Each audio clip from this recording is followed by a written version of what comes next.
Hi, my friends. Welcome back. I'm really glad you're here tonight, because instead of rushing through one more modern Christmas with blinking LEDs and supermarket carols, we're going to lie down, breathe slowly, and quietly slip backwards into the Middle Ages to see what Christmas really felt like when candles were precious, cloisters were freezing, and the whole celebration unfolded in the dark hours before dawn, like a long, slow prayer stretched across the cold. Before we begin, if you enjoy falling asleep to these quiet journeys through time, you can gently tap like and subscribe. Nothing hurried, nothing forced, just if it truly helps you rest. And if you feel like sharing, you can tell me in the comments where in the world you're listening from and what time it is for you right now, because somewhere out there it might be midnight in a warm apartment, while here in our story it is always cold and always almost morning. Now let your shoulders drop a little, let your jaw unclench, maybe dim the lights or close your eyes, and imagine that you are standing not in your bedroom but in the half-dark of a medieval monastery. Somewhere in Western Europe, you don't know the exact year, only that it is deep in the Middle Ages, and it is Christmas morning, and the air around you is so cold that your breath hangs in front of your face like a tiny cloud that refuses to drift away. You are in the cloister, which is really just a square of stone corridors wrapped around a small garden, and everything is hushed in that particular way that only winter mornings can manage. A quiet so soft that you almost feel you could fall asleep standing up, your cloak drawn tight around your shoulders, your fingers stiff inside coarse woolen mittens, the stones beneath your boots faintly slick with a dusting of frost that crunches like sugar as you move. If you are used to modern winters with central heating humming in the background, double glazed windows keeping out the bite of the air, and a thick duvet waiting for you only a few steps away, you probably would not survive this kind of chill for more than a few minutes. But here in the monastery, the cold is just part of life. So instead of panicking, you simply breathe out once more, watch that little cloud vanish, and take another slow, careful step across the damp stone. Somewhere behind you, in the darkness of the main building, the community has already risen for matins, the long night office that begins around 2 or 3 in the morning on the greatest feasts, so that Christmas does not start with presents or breakfast, but with drowsy men in woolen habits singing in Latin, while most of the world still sleeps, and even now you can feel a faint echo of that service clinging to the walls, as if the stone itself remembers the voices that filled it only a short while ago. You walk slowly along the covered walk of the cloister, the wooden beams above your head blackened by centuries of smoke, and your ears pick up almost nothing at first, just the soft thud of your boots and the barely audible swish of your robe, until another sound joins them, very small and almost comical in its simplicity, the quick dry clack of wood on wood somewhere in the corridor behind you. And you remember that in some monasteries during Christmas week, a young novice was given the humble job of waking the brothers with a little wooden rattle, shuffling up and down the hallways like a sleepy human alarm clock, who never ever gets to press snooze. You picture him for a moment, bare-headed, hair sticking up, eyes half closed, doing his best to fulfill this enormous responsibility while his teeth chatter in the dark, and the image makes the corners of your mouth twitch even as your fingers go numb from the cold, because it is strangely comforting to know that even here, in this place of strict rules and Latin prayers, there are tiny human details, little bits of clumsiness and humour woven into the fabric of Christmas. You pause under one of the arches and look out into the cloister garden, which in summer is full of herbs and buzzing insects and the quiet work of tending God's creation, but now in winter is a pale, frosted square of bare branches and stiff plants, rosemary bushes crusted with ice, mint leaves frozen into tiny green tongues of glass, the soil hard and unforgiving beneath the thin blanket of white, and in the middle of it all a stone well where a film of ice has formed across the water, catching the faint light of a single lantern and shining like a small private star. Your hand rests on the wooden railing, and the shock of the cold is sharp enough to make your fingers ache, but you leave it there for a moment anyway, because the sensation grounds you, reminds you that this is not a painting or a dream. This is what Christmas morning actually feels like in a medieval monastery. Bone-deep chill, the smell of distant wood smoke from the kitchen, where breakfast will simmer hours from now, the faint perfume of beeswax still clinging to your robe from the candles you handled earlier in the night, and above all a stillness so thick you could almost fold it around yourself like a blanket. Somewhere at the edge of your sleepy mind, a mainstream historical fact drifts up and settles in place. That for medieval monks Christmas was above all a liturgical marathon, not a single mass but a whole chain of services, beginning in the middle of the night and unfolding steadily through the morning into the day, matins and lauds and later the grand Christmas Mass itself, each with its own psalms and readings and chants, so that the feast is less an isolated moment and more a slow river of prayer flowing through the darkness into dawn.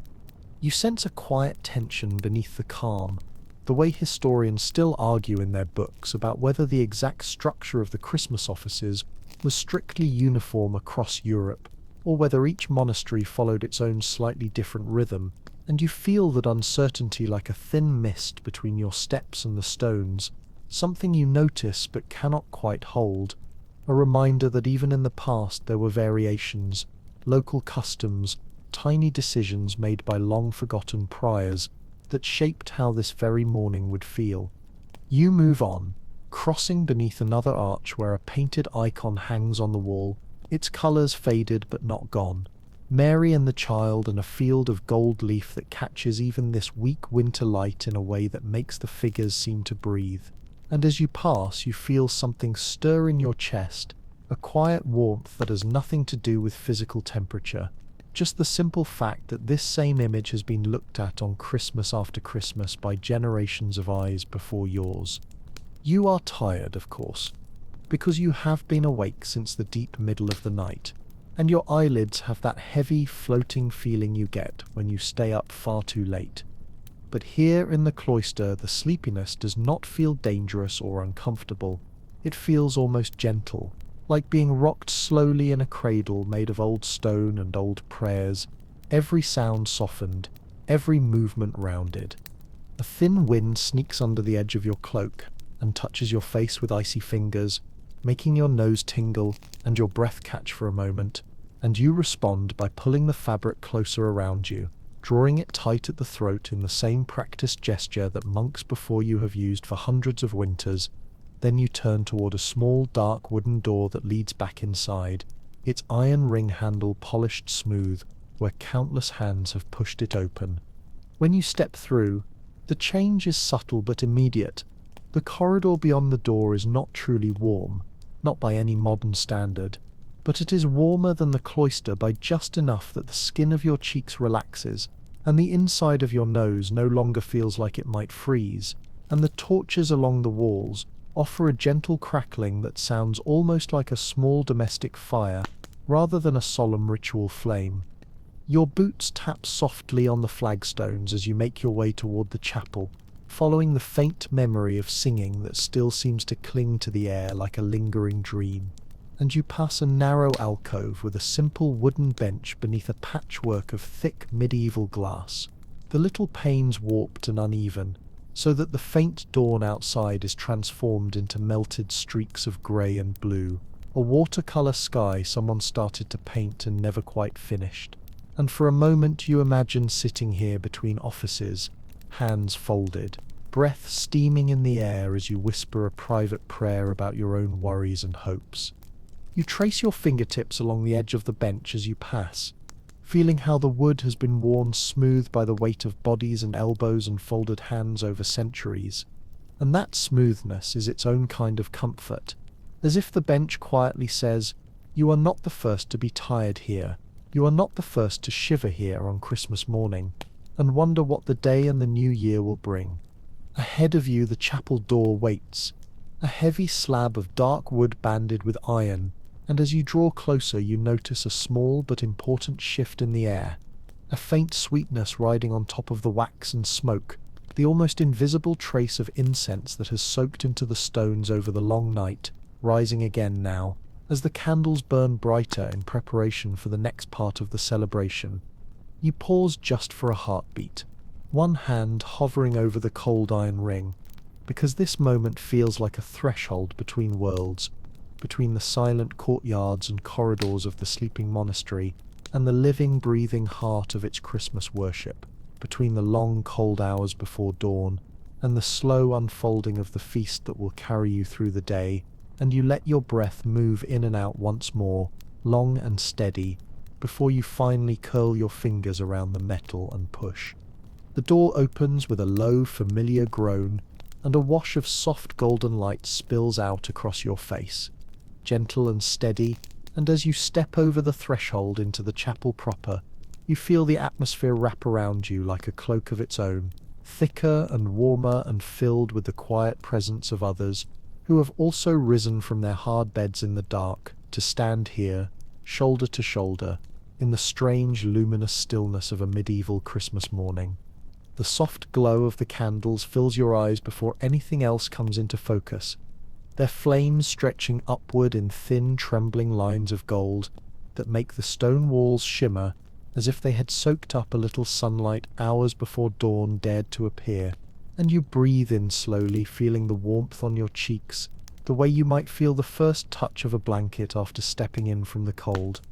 The chapel is alive in a quiet way, not bustling, not loud, but gently humming with presence, monks standing in small clusters, their robes pooling around their feet like dark ripples on still water, each holding a thin candle cupped in their hands to shield it from the occasional draught that sneaks between the stones. You step into their slow procession, letting the soft shuffle of your boots fall into the same rhythm as theirs, your candle flame wavering once before settling into a steady glow that casts a small golden halo across your robe. There is a peculiar calm to this moment, the kind that presses lightly against your ribs and encourages your lungs to breathe deeper, slower, as if the chapel itself is teaching you how to inhale the morning properly. A mainstream historical detail drifts gently into your mind that medieval Christmas mornings often included several processions, some looping inside the church, others circling the cloister, and sometimes even weaving through the village outside, and these movements symbolized the soul's journey toward divine light, one small step at a time, just as you are doing now. Your attention flicks briefly to a small, almost comical detail ahead of you. One monk's candle sputters in protest, its wick burning unevenly, because someone forgot to trim it, and a tiny trail of smoke curls upward, in confused spirals like a sleepy serpent waking too soon. The monk holding it tilts it slightly with a resigned expression, and the monk beside him coughs lightly as the little puff of smoke reaches his nose. You suppress a smile, because even in the most sacred hours of the year, human clumsiness has its place. The procession curves gently toward the altar, each footstep soft on the cold, polished stone, and as you walk you become aware of how the candlelight dances across the carvings and icons that line the walls, transforming them into shifting shapes that feel almost alive. The air carries a faint sweetness of beeswax and a lingering thread of incense, blending with the cool smell of ancient stone and winter breath, forming a scent that belongs to no other time but this one. Your eyes wander briefly toward the tiny side chapels tucked into the shadows, their small clusters of candles creating private pools of light, where carved figures stand in quiet contemplation. And for a moment an icon of the Virgin catches your gaze, the gold leaf halo around her head, glowing as if lit from within. You keep moving, but the image lingers in the back of your thoughts like a soft, warm ember. Questions hover at the edge of your mind the way they often hover at the edge of historians' texts. Was this exact path always followed, or did local customs shape it? Did the monks sing here, pause there, or did each community improvise year by year? You feel that uncertainty not as confusion but as a gentle mist that makes the moment feel even more alive, because mystery is part of Christmas in the Middle Ages just as much as candlelight or chant. Slowly you draw nearer to the front of the chapel, where the altar glows with a richer, deeper light. the candles arranged in careful rows that cast soft shadows across sprigs of holly and ivy placed there before dawn. The greenery stands out in the warm glow, humble but hopeful, the sharp leaves and small berries reminding you that even in the coldest season something living survives. The line slows, becoming almost still, and then from behind you, so soft you feel it before you hear it. The chant begins, a low hum at first, a single ribbon of sound drifting upward like smoke, and then another voice joins it, and another, until the chapel fills with warm, honeyed layers of melody that wrap around you as gently as the wool of your cloak. The Latin words are simple, steady, familiar to everyone here, but you don't need to understand them to feel the meaning behind them. The slow rise and fall of each phrase balancing something inside your chest that you didn't realize was uneven. You breathe in with the rise of the chant and breathe out with its fall, your breath synchronizing with the rhythm in a way that softens your shoulders and loosens the tightness in your spine. By the time you reach your seat near the front and lower yourself onto the cool wooden bench, the chant has woven itself into the very air of the chapel, turning the space into something warm and living, something ancient and immediate at the same time. You set your candle into its iron holder, watch its flame settle into a steady posture, and feel a slow spreading warmth settle into your bones. Christmas morning in the Middle Ages was not loud, not festive in the way modern holidays are, but it was full of sound, full of silence, full of tiny human gestures and ancient rituals that layered themselves carefully across the hours until the day felt rich and sacred, even in the cold. You sit there, breathing gently, letting the chant wash over you as the monks prepare for the next part of the morning, and you feel yourself sinking a little deeper into the slow, timeless rhythm of Christmas, as it was lived so many centuries ago. The final note of the chant dissolves like warm breath in cold air, leaving behind a hush so soft you can almost feel it settle onto your shoulders. And for a few long heartbeats no one moves, the stillness hanging inside the chapel, like a delicate thread that must not be disturbed too quickly.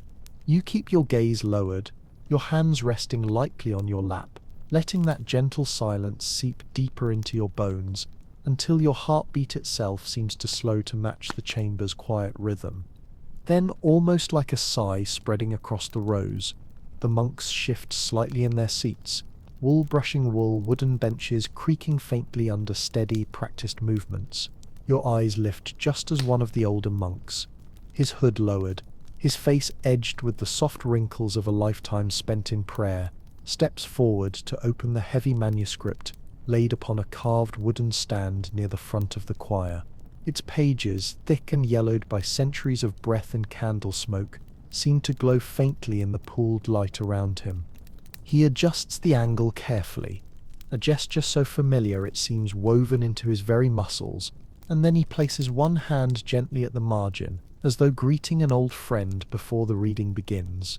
The Latin syllables fall from his lips in a slow, steady cadence, each one shaped by deliberate breath, each one carrying the ancient weight of 1,000 Christmas mornings spoken through countless voices before his. You feel the sound wash over you, not demanding to be understood but simply filling the air with meaning, like a low stream winding peacefully around stone. A tiny endearing detail nudges itself into your awareness. In some medieval manuscripts, scribes added small doodles at the edges of Christmas readings, curling vines, odd creatures, smiling faces peeking between lines, and you find yourself wondering whether this very book holds some forgotten scribe's quiet joke tucked into a margin, unnoticed by centuries of solemn monks. The thought warms you from the inside, a reminder that even in the strictness of monastic life, human hands sometimes added moments of whimsy when no one was looking. The reading continues. A ribbon of sound stretched across the stillness of the chapel. The words rise and dip like gentle hills, their rhythm almost musical though not quite a chant, and as they fill the space around you your eyelids grow heavier, not with fatigue exactly, but with that deep drifting calm that comes when your mind begins to soften at the edges. You press your fingertips lightly into the smooth wood beneath you, feeling its warmth build slowly under your touch. And as the reader turns another page, you notice how the small shift of parchment blends seamlessly into the breathing and rustling of the room. Your attention drifts toward the tall windows. Outside, the world is still dim, but a thin wash of grey has begun to gather behind the warped panes, promising dawn without quite delivering it. Snow might be dusting the courtyard, frost might be clinging to the herbs and stone, but in here the light of the candles is enough. Their glow softens the corners of the room and casts long shadows that sway gently with every breath of air, making the carved saints and wooden beams seem to lean closer, as if listening with you. A soft cough echoes somewhere behind you, followed by the faint shuffle of a novice adjusting his hood. No one seems disturbed. These small imperfections feel natural, even comforting, like the chapel acknowledging that it is filled with living, breathing bodies and not just solemn tradition. The heat from the candles begins to pull faintly around your face, warming your cheeks and smoothing the tightness that the morning cold left in your jaw. Then slowly the reading reaches its end. The final phrase hangs in the air a moment longer than the ones before it, suspended gently like a feather, drifting downward. And when the monk closes the manuscript, the sound is quiet but firm, the soft thump of parchment returning to rest. He bows his head. The monks bow theirs. You lower your gaze as well, letting the silence reform like a protective shell around the room. The candles flicker once, as if exhaling with the congregation. The moment is warm, hushed, almost womb-like, as though the chapel itself is holding everyone in a gentle embrace. You rise with the monks, legs slightly stiff but steadier with every breath, and you follow them as they begin to move again, not hurried, not breaking the spell, but shifting naturally toward the next part of the morning's slow unfolding. A door creaks softly at the side of the chapel, and the monks turn in that direction.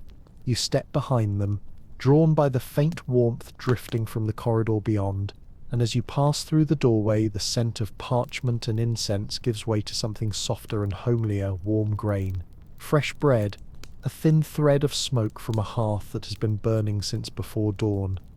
You have entered the refectory, the monastic dining hall, and the change in atmosphere is almost startling in its simplicity. Gone is the golden solemnity of the chapel. Here the light is dimmer, more domestic, lanterns hanging from thick beams overhead, casting irregular patches of glow across long wooden tables. The benches are worn smooth by decades of use, and the air carries a mild heat that feels almost luxurious after the cold stone corridors. You take your place quietly, as the monks settle, each with a wooden bowl and plate already waiting. Christmas breakfast is simple, always simple, by modern standards, but still gentler, kinder than the sparse meals of Advent. A warm broth, faintly fragrant with herbs, rests in your bowl, and the bread beside it is coarse but still warm enough to send a soft ribbon of steam upward when you break it. The scent makes your chest loosen in a way no chant or candle has managed yet. Across from you, a young novice lifts his bowl with both hands and closes his eyes for a moment as he tastes the broth, savouring what might be one of the few indulgent mouthfuls in months. Watching him, you take your own first sip. The warmth spreads across your tongue and into your throat, travelling downward in a slow wave that feels almost like relief, as though each spoonful is quietly knitting together the cold that had settled inside your body since the pre-dawn hours. A faint clatter interrupts the silence for a moment. An older monk accidentally nudges his spoon, and it rolls softly against his bowl before he retrieves it, offering a sheepish half-smile that flickers quickly across his face. A few monks exchange tiny glances of amusement, and the moment passes like a warm breath in the room. It is small, almost nothing, but it reminds you that even here, even today, Christmas holds room for gentle laughter. You tear off another piece of bread and dip it lightly into the broth, the edges softening instantly. As you chew, you feel the warmth radiate outward toward your fingertips, relaxing them after hours of cold. Researchers debate how generous medieval monasteries truly were on feast days. Some say portions grew noticeably, others claim the differences were modest, but this morning you feel the generosity not in abundance, but in the softness of everything. The warmth, the quiet, the way the food fills you just enough. You trail your fingers along a shallow groove in the table, one among thousands left by earlier hands, and for a brief moment you feel connected not only to the monks around you, but to all the others who sat here on countless other Christmas mornings, breathing quietly, eating slowly, watching the lantern light wobble on the beams overhead. The meal ends gently. Bowls are gathered with soft movements, candles shift their reach across the benches, and the monks begin to rise from their seats once more, their robes sighing in the warm air as the slow, ancient rhythm of Christmas morning pulls everyone toward the next chapter of the day.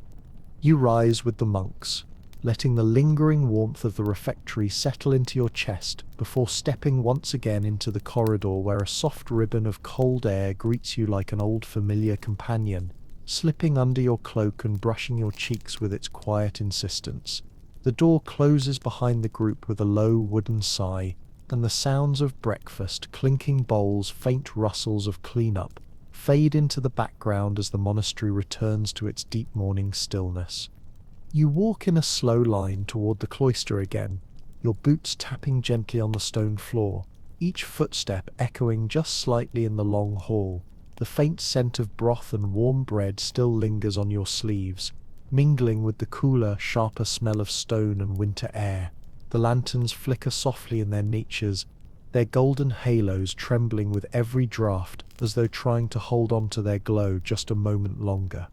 As you pass the open arches that look into the cloister garden, the early light of morning finally becomes noticeable, a pale grey, thin as breath, spreading across the frost-covered herbs and the frozen well.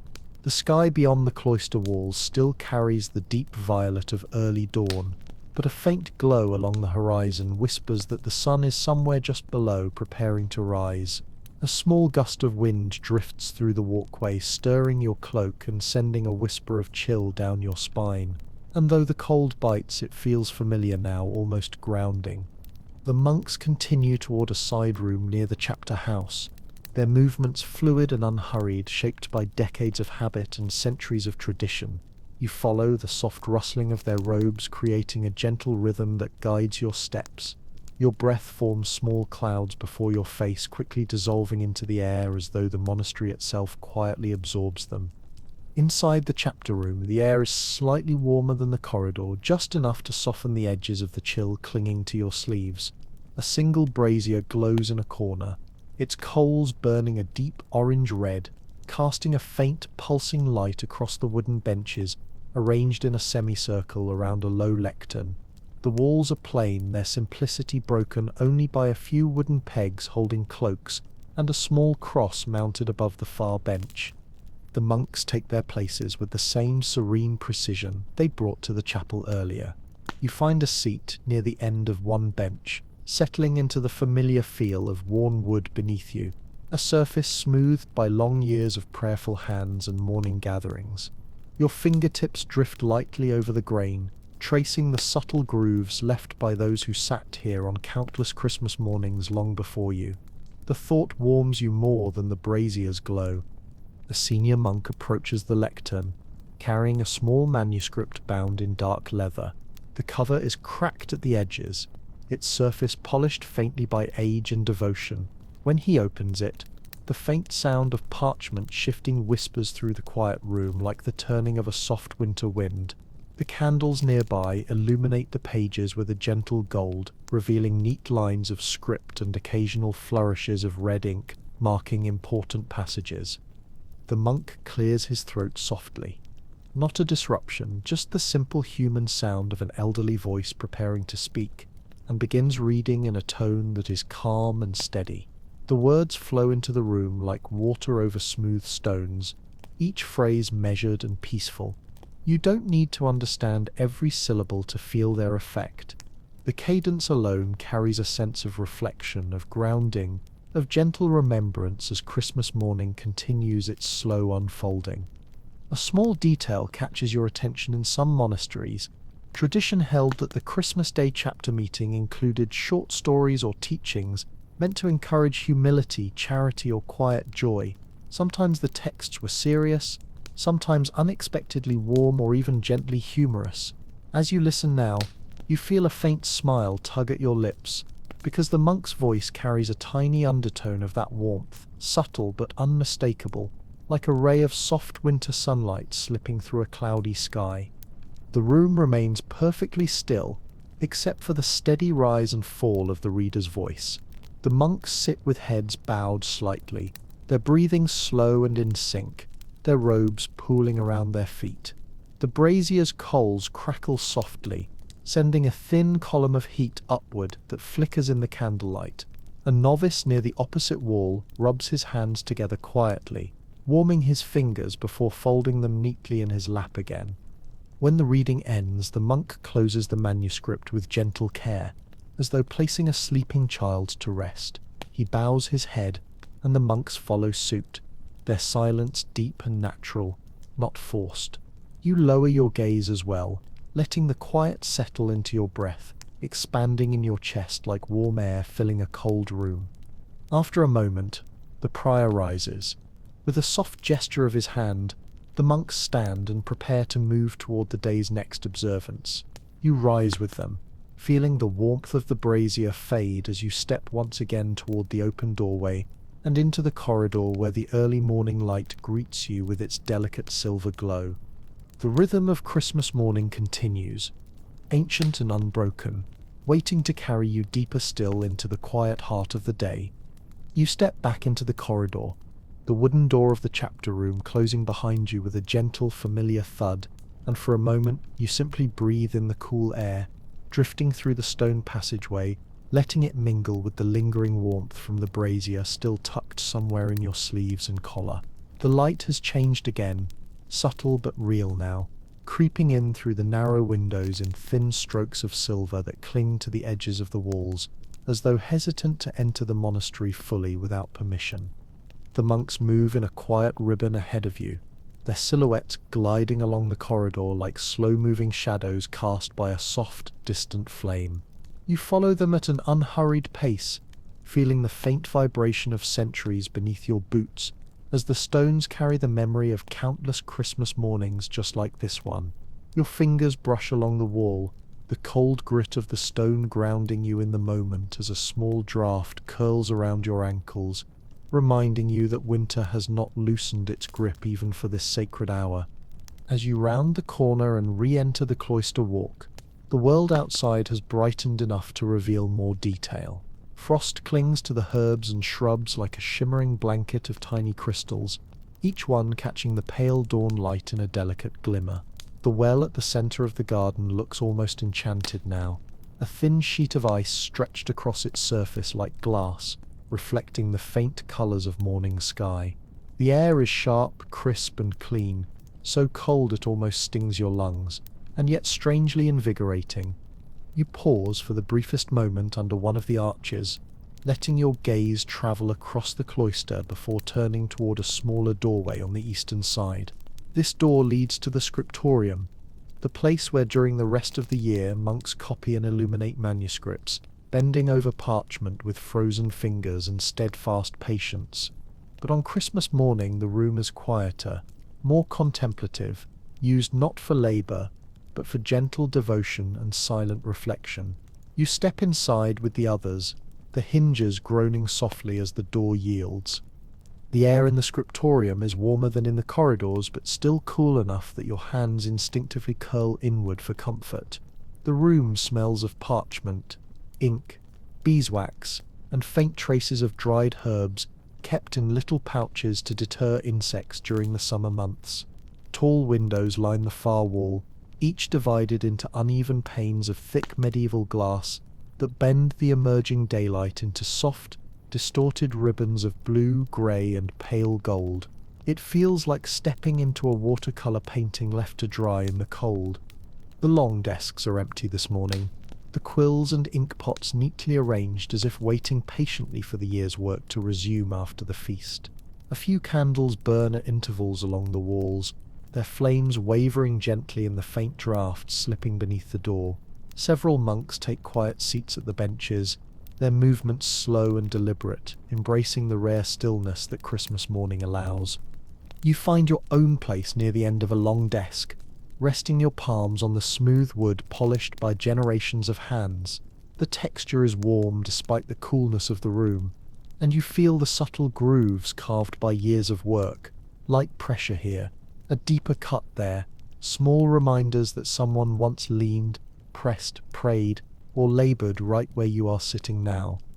A younger monk settles near you, his breathing quiet but uneven, in a way that hints at barely contained drowsiness. He rubs his eyes with the back of his sleeve, blinking slowly as if fighting the weight of a long night. You smile inwardly at the sight, because it is impossible not to. Exhaustion seems to sit on everyone's shoulders in the most tender way on Christmas morning, softened by devotion and warmed by simple fellowship.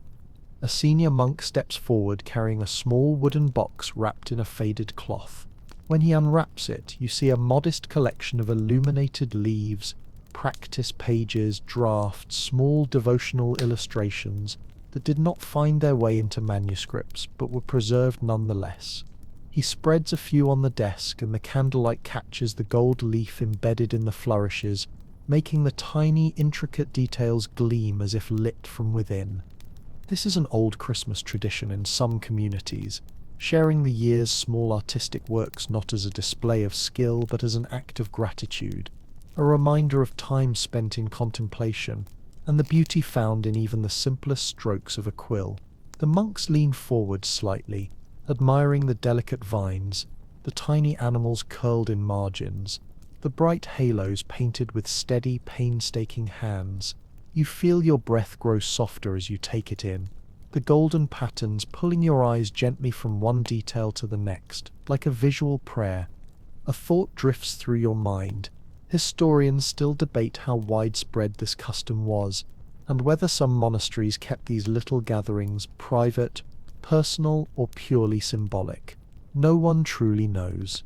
But the uncertainty adds to the sense of mystery that lingers around Christmas morning in the Middle Ages, a soft veil that wraps every tradition in both history and possibility. The scriptorium grows quiet again, the monks settling into silent contemplation as the faint morning light continues to stretch across the warped glass, brightening slowly, tenderly. You close your eyes for a moment, letting the warmth of the candles and the memory of golden paint swirl gently through your thoughts. Then the wooden box is closed, the leaves return to their resting place, and the monks begin to rise once more, preparing to move onward into the next part of the day's slow unfolding. You stand with them, the boards beneath your boots creaking softly, and follow as they return to the corridor where the full glow of Christmas morning is finally beginning to take shape beyond the stone walls, waiting patiently for you to step into its quiet light. You step back into the corridor, and for the first time this morning you feel the unmistakable shift in the air, the kind that happens only once the sun has truly begun its climb, even if it has not yet broken over the horizon. The cold hasn't softened. Not really. But it carries a different texture now, less like sharp needles against your skin, and more like a steady hush, a kind of winter quiet that feels kinder than the night's deep chill. The monks walk in a gentle line ahead of you, their robes brushing softly against stone as they turn toward the cloister walk once more. When you reach the open arches, you pause slightly and let your eyes adjust to the newfound clarity of morning. The sky above the cloister garden has shifted into a pale wash of silver blue, and the frost on the herbs gleams more brightly now, as if tiny shards of light have been scattered across the leaves by an unseen hand.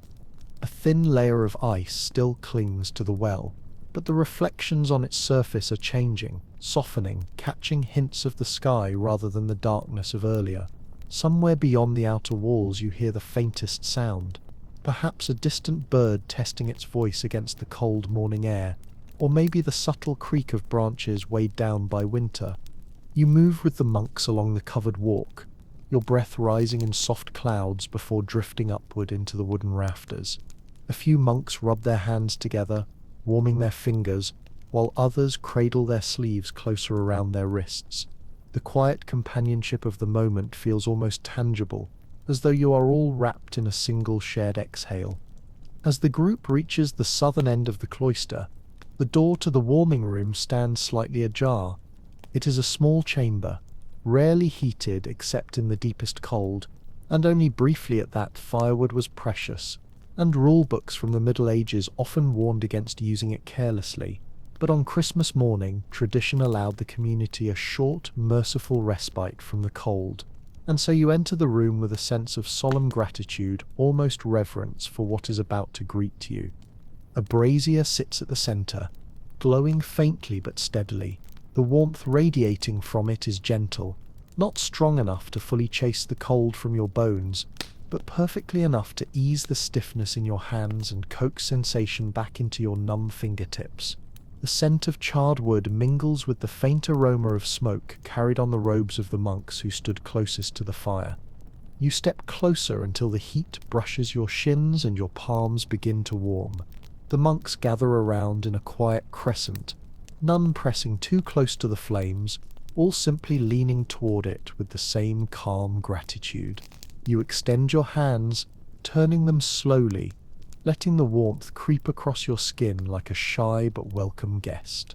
For a moment, no one speaks. Not that they would at this hour. The silence is part of the rhythm, but the collective sense of relief is almost palpable. A younger novice near you exhales softly as the feeling returns to his fingers, his shoulders dropping with the faintest hint of unguarded comfort. You can almost imagine how many Christmas mornings before this one saw similar scenes of monks quietly thawing their hands over a modest blaze. A historical detail whispers into your thoughts. In some monastic communities, the warming room was considered a place of rare mercy, a room where the usual austerity softened for a few minutes a day in winter. There are accounts of monks entering with tears in their eyes after long hours of manual labor in freezing temperatures, their relief so deep it bordered on something holy. You can feel a shadow of that emotion now, subtle but real. The brazier crackles once, sending up a tiny spark that flickers in the dim light before fading. The monks continue warming their hands, rotating slowly, their faces illuminated by the copper glow. The light catches the curves of their hoods, the edges of their cheeks, and the wooden beams above, creating the impression that the room itself is breathing, a slow, steady inhalation of warmth before returning it to the winter air. Eventually, after enough minutes to revive your blood but not enough to waste precious fuel, the prior gives a gentle signal. The room exhales one last wave of warmth across your shins as you step back, drawing your cloak closer once again, in preparation for the cold outside the door. As you re-enter the corridor, you realize the warmth has altered not only your hands but your whole perception of the morning. Every breath feels softer now, every footstep more grounded, as though the brief touch of heat has awakened a quiet endurance within you. You walk with the monks toward the next doorway, where the faintest hint of baking bread, fresh loaves being prepared for the Christmas meal, is beginning to drift through the air like a promise of comfort waiting somewhere ahead. The monastery is fully awake now. Christmas morning has taken shape, layer by slow layer, and the day continues to unfold, guiding you gently forward, with the same ancient rhythm that has carried countless Christmases before this one. As you follow the monks down the gently curving corridor, you begin to notice how the quiet has changed from the deep, velvety stillness of the pre-dawn hours into something lighter, as though the monastery itself has begun to breathe more fully now that morning is settling into place. The faint scents drifting through the air shift as well. The cold stone smell remains, but now it mingles with something warmer, earthier, the unmistakable aroma of dough beginning to rise somewhere in the distant kitchen. You continue walking until you reach a small wooden door set into the wall, its surface darkened by time and touched at the edges with pale scratches from countless fingers. When the prior pushes it open, you step into a narrow side passage lit by 3 lanterns whose flames flicker unevenly in the draught. The monks' robes brush gently along the corridor's edges, creating a soft, rhythmic whisper like wind moving through dry leaves. At the end of this passage stands another door, this one slightly larger, with a latch polished to a dull shine. Behind it rests one of the most humble yet beloved spaces in a medieval monastery, the kitchen. Not a kitchen as modern minds imagine, bright, bustling, filled with cupboards and gleaming metal, but a low, smoky chamber with blackened beams, earthen floors, and a hearth that glows like a quiet sun against the cold. The monks step inside with careful reverence, not because the room is sacred in any formal sense, but because the warmth that blooms outward from the hearth feels like a gentle miracle on a winter morning. You step in behind them and feel the temperature rise immediately, seeping into your boots, gliding up your legs, collecting around your chest like a slow embrace. The hearth sits at the far end of the room, flames licking the edges of a large iron cauldron suspended from a heavy hook. The firewood crackles steadily, each pot sending sparks dancing for a brief instant before they vanish into the dim air. A monk assigned to kitchen duty, his sleeves rolled up, face slightly flushed from the radiant heat, stirs the contents of the cauldron with a long wooden paddle. Whatever he is mixing smells faintly sweet and faintly sharp, a blend that hints at spices rarely used except on feast days. Nearby, 2 loaves of dough rest beneath linen cloths, rising slowly on wooden boards placed close enough to the fire to warm but not bake. Their surfaces are dusted with flour that catches the light in soft white shimmers. You notice a small wooden bowl beside them containing something finely chopped, dried apple peel or candied citrus perhaps, and you recall that in some regions cooks secretly added such ingredients to Christmas loaves for luck, or simply to bring a smile to the faces of those who tasted them. Your gaze drifts around the humble room. A few copper pots hang from hooks along the wall, their surfaces reflecting faint amber glints from the fire. Wooden shelves hold bundles of herbs tied tightly in twine, most dry and brittle now after months of storage. Sage, rosemary, thyme, a little lavender. The air is thick with the warmth of the hearth and the steady breath of simmering broth. The monks stand in quiet lines near the wall, absorbing the warmth with grateful stillness. No one speaks. No one needs to, even the occasional clatter of a wooden spoon, or the soft exhale of the cook feels like part of a larger rhythm, a steady heartbeat for the morning. You step a little closer to the hearth, feeling the heat reach your face in a gentle wave. It is not the intense, almost artificial heat of modern radiators, but something softer, more alive, a warmth that carries the scent of wood and smoke, grounding you in a time where every ember had to be coaxed and tended with patience. A faint smile passes across your lips when you notice a small detail. Tucked in the corner near the floor, almost hidden behind a stack of firewood, sits a cat, thin, grey, and clearly well acquainted with monastery life. Its fur is warmed by the fire, and its eyes are half closed in a state of perfect contentment. Records from medieval communities often mention cats wandering freely in kitchens and storage rooms, both for companionship and for their invaluable talent at keeping mice away. You watch as its tail curls slowly, lazily, like a ribbon caught in a mild breeze. One of the monks steps forward to check the bread, lifting the linens gently to assess the rise. His expression is subtle but unmistakably pleased. He lowers the cloth again and mutters a quiet word of gratitude under his breath. The moment feels small, but in the hush of Christmas morning, it carries a warmth that spreads naturally through the room. A thought whispers through your mind. Historians debate whether monastic kitchens varied widely from one region to another, whether some used larger hearths or more elaborate tools, whether particular recipes were sacred to certain communities. No records are fully precise, and the uncertainty adds a layer of gentle mystery to this very scene. You feel that uncertainty now, soft as steam rising from the cauldron. The fire crackles once more, louder this time, sending a brief shower of sparks upward. A few monks shift calmly, then return to stillness. The warmth continues to seep through the room, soothing stiff joints and cold fingers. Eventually the prior gives a small nod, a signal that it is time to leave the kitchen and continue the slow flow of Christmas morning. You take a final lingering breath of warm air scented with herbs, dough, and wood smoke, letting it fill your lungs like the most comforting sigh you've taken all day. Then you step back through the doorway, returning to the corridor where the cold waits patiently for you, its touch sharper now after the heat of the hearth. but also somehow gentler, softened by the memory of warmth you carry with you as the monks guide you onward into the next quiet chapter of the morning. You follow the monks back into the corridor, and the cold that meets you now feels different. Sharper at first, a quick nip along your cheeks and fingertips, but softened almost immediately by the lingering heat you carry from the kitchen, as though your body has tucked a small ember beneath your cloak to warm the path ahead.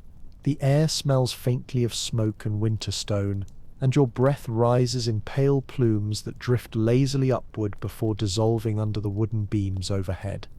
The procession moves toward the heart of the monastery, where the long day of Christmas observance will continue in slow, patient waves. You walk with steady steps, your boots tapping softly on the flagstones, each sound gentle enough to blend into the quiet hum of the morning. The faint blue-grey light slipping through the windows grows a little stronger with each turn you take, a subtle reminder that the sun is nearing the horizon, though still hidden behind thick winter clouds. As the monks approach another doorway, this one heavier and carved more finely than the others, the prior pushes it open and reveals a small but beautifully furnished chamber known as the calefactory or warming hall, a room rarely heated, used sparingly during the coldest days, and sometimes reserved for special feast mornings like this one. The warmth inside is mild, nothing like the kitchen hearth, but enough to ease the sting of the air and make your shoulders drop in relief. The chamber is lined with wooden benches set along the walls, and the centre holds a narrow brazier burning with low, glowing coals. The light it casts is dim but comforting, a soft orange that warms the air without overwhelming it. A tapestry hangs along the far wall, faded, its colours muted by smoke and centuries, but you can still make out the delicate weaving of vines, stars, and a stylized lamb.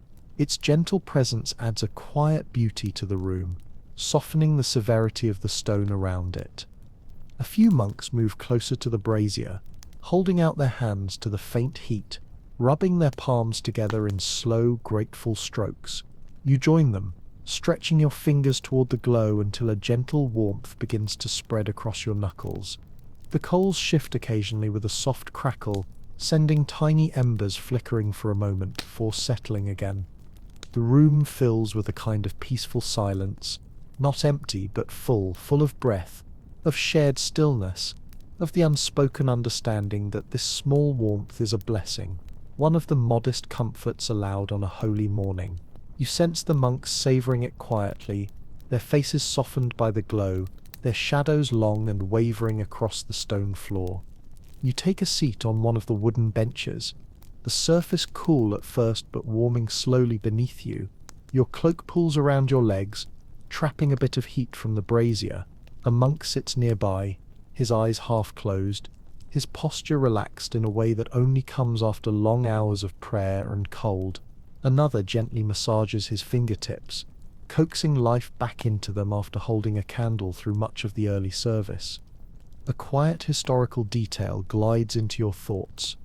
The calefactory was often a place where monks shared small moments of humanity, exchanging weary smiles or silent gestures of encouragement, even though conversation was rare. In winter, especially on feast days, this room served almost like a sanctuary within a sanctuary, a place where monks remembered the warmth of ordinary life before returning to the disciplined rhythm of prayer. You watch as a young novice settles near the fire, his hood slipping slightly as he leans forward. A tiny curl of steam rises from the damp edge of his sleeve as it encounters the warmth. He blinks slowly, fighting the drowsiness that seems to cling to everyone this morning. His struggle feels both amusing and sympathetic. It is Christmas, after all, and the long hours before dawn have left him teetering between devotion and sleep. The brazier hums softly, its heat pulsing in small waves. You breathe in deeply, catching faint whiffs of charcoal and warm wool mingling with the sweetness of beeswax still lingering on your sleeves. The light in the room feels different now, not bright but tender, the kind of glow that invites your muscles to loosen and your thoughts to drift, not into sleep exactly, but into a deeper stillness. Eventually the prior rises from his place near the tapestry, His quiet movement ripples through the room like a subtle tide, and the monks begin to straighten, preparing once again to leave the comforting warmth behind. You stand with them, pulling your cloak tighter around you in anticipation of the cold waiting on the other side of the door.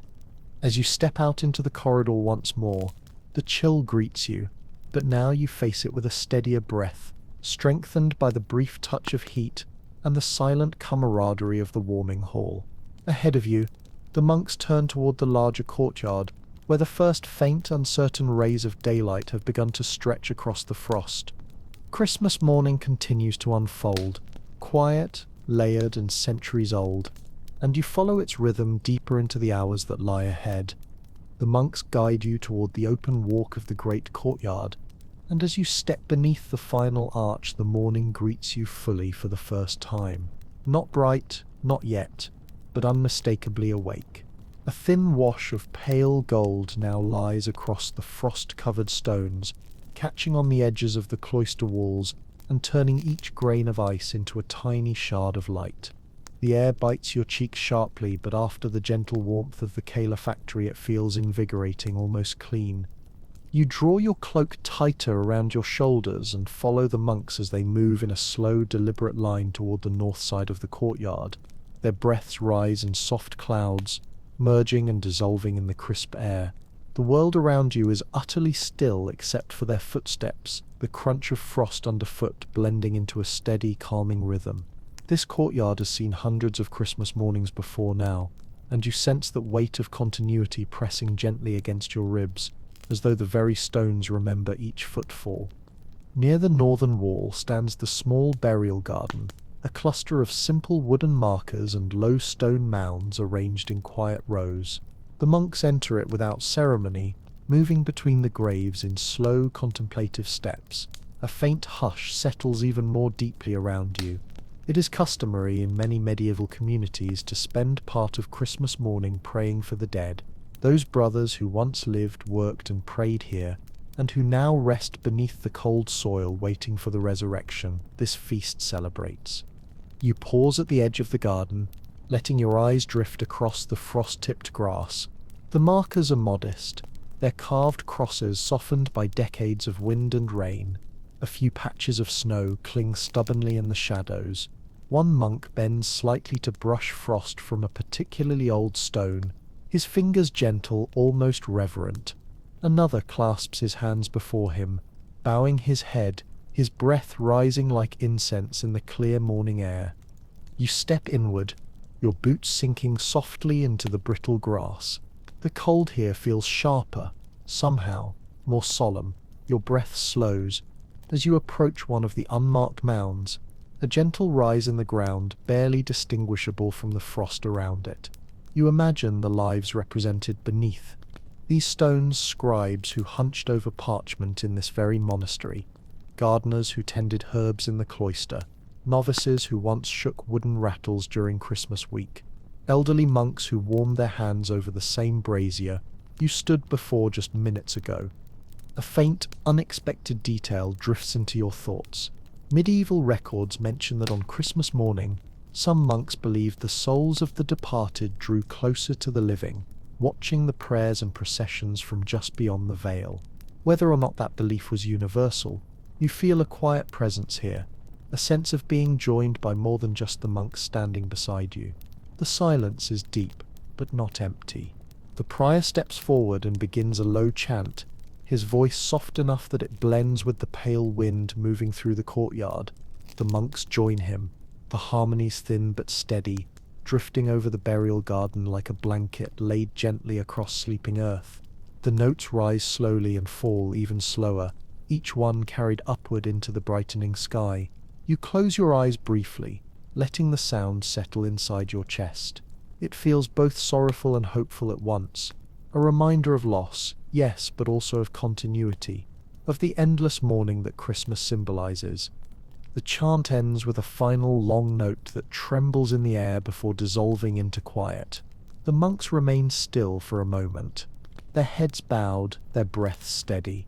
Snowflakes, just a few, delicate and sparse, begin to fall from the pale morning sky, drifting in soft spirals that catch on sleeves and hoods. The monks turn slowly and begin to walk back toward the cloister, their movements unhurried, their steps soft on the frost. You follow, watching as the snowflakes melt the instant they touch the stones. The cold air feels gentler now, softened by the quiet ritual you've just shared.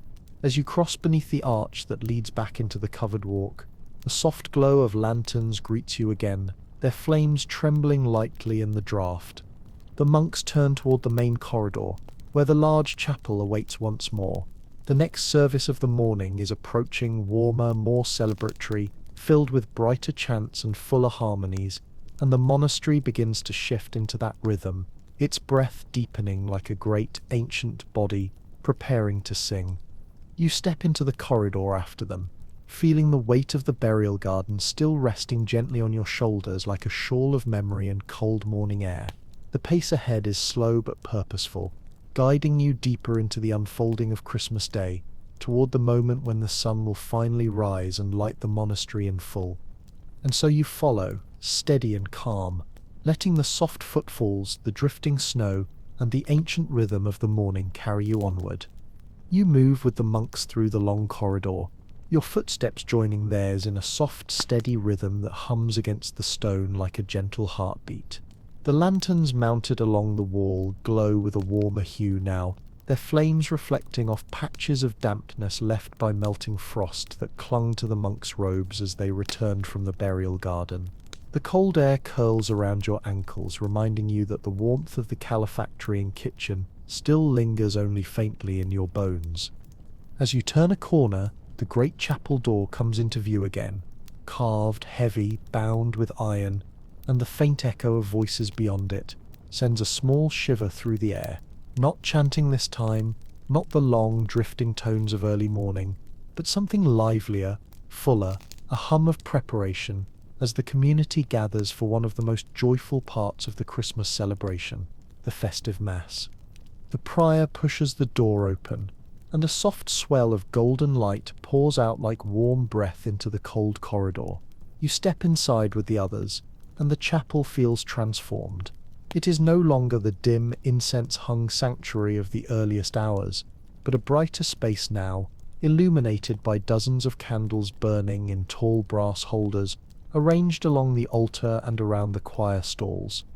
The air is warmer, still cool by modern standards, but warmer than any space you've entered so far, and tinged with the faint, lingering sweetness of incense, now settled into soft layers along the vaulted ceiling.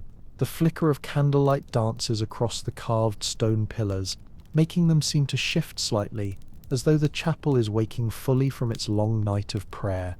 You take your place among the monks as they form two rows facing each other in the choir stalls. The wooden seats creak softly under your weight, the carvings smooth beneath your fingertips as you steady yourself. A monk nearby adjusts a small evergreen garland placed above his stall, a simple decoration woven with twine, holly leaves, and a few red berries. It is not extravagant, but it glows warmly in the candlelight, the leaves catching soft golden highlights. A historical detail drifts gently into your thoughts. Medieval records describe that Christmas masses were often more elaborately prepared than regular services. Though still modest compared to modern celebrations, some churches used extra candles, others added greenery or brought out their cleanest linens. A few even used special melodies reserved only for feast days. And as you sit in this radiant space, you can feel that extra care in the air itself, subtle but unmistakable. A young novice enters from a side door carrying a small thurible. Its chains jingle softly as he walks, and tiny threads of fragrant smoke curl from the top, weaving upward in silver spirals that twist and shimmer in the warm glow.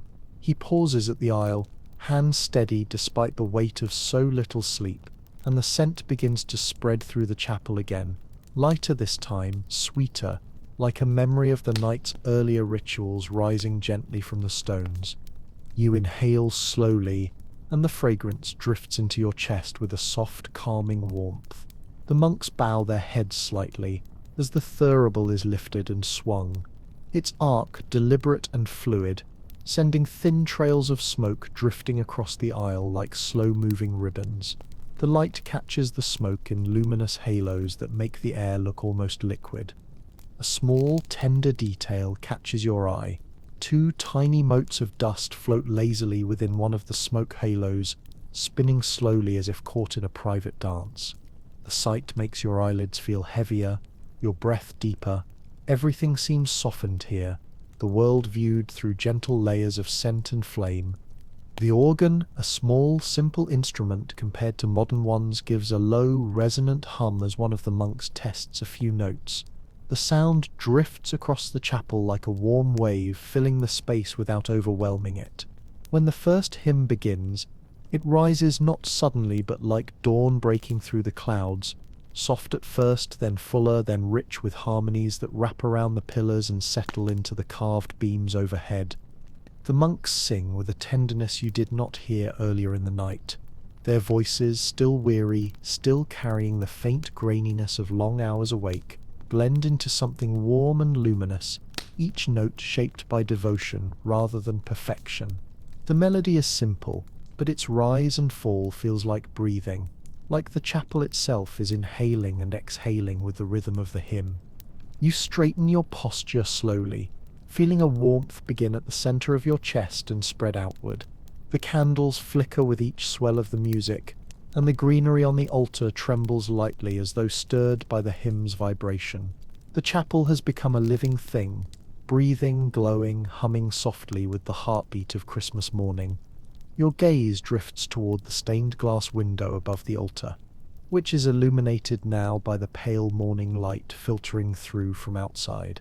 The colors, deep blues, rich reds, soft golds, glow faintly but beautifully, like embers beneath ash waiting for the full sun to strike. The image depicted there, though blurred by the imperfections of medieval glass, shows the Nativity, Mary cradling the infant, Joseph standing guard, a simple star hanging above them like a promise. As the hymn rises, your breath slows again, settling into a gentle, unhurried rhythm. The warmth of the moment wraps around you like a cloak, the light so soft it feels almost dreamlike. You feel as though you've stepped into a story carved from time, where every sound and every breath echoes through centuries of Christmas mornings before this one. The hymn ends gently, lingering on a tender final note that drifts upward into the vaults before fading into silence. The monks bow their heads. You bow yours. The quiet that follows is warm, full, radiant. And then, slowly, the next movement of the Mass begins, carrying you deeper into the brightening heart of this medieval Christmas morning.